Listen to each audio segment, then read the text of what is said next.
Rekam jejak Brigjen Hendrawan Ostevan yang meninggal di Marunda, Komandan Peleton di Operasi Seroja.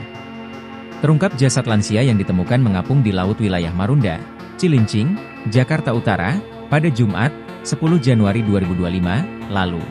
Mendiang adalah pensiunan TNI berpangkat Brigjen bernama Hendrawan Ostevan.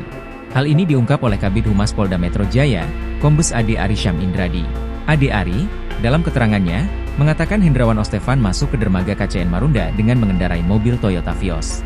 Dia mengungkapkan momen tersebut sempat rekam kamera CCTV di lokasi kejadian. Lalu, masih berdasarkan rekaman CCTV, mobil yang dikemudikan Hendrawan Ostevan melaju hingga ujung dermaga dan berujung jatuh ke laut. Dia menegaskan, hingga saat ini, masih ada proses penyelidikan. Berdasarkan penelusuran tribunnews.com, Hendrawan Ostevan lahir pada 24 Oktober 1949 dan merupakan lulusan Akademi Militer, Akmil, tahun 1975. Dia menikah dengan Linda Ratna Komalasari.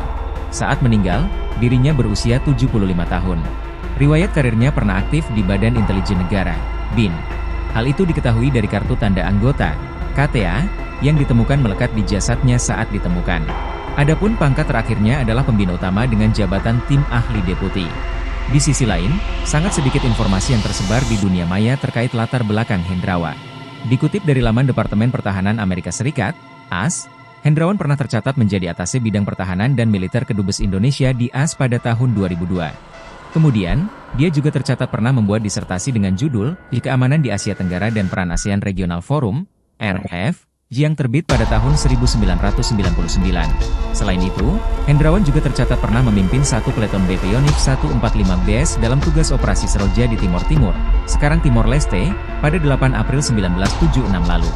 Dikutip dari laman Yonzipur, pada saat itu, Hendrawan masih berpangkat Letu Siziai.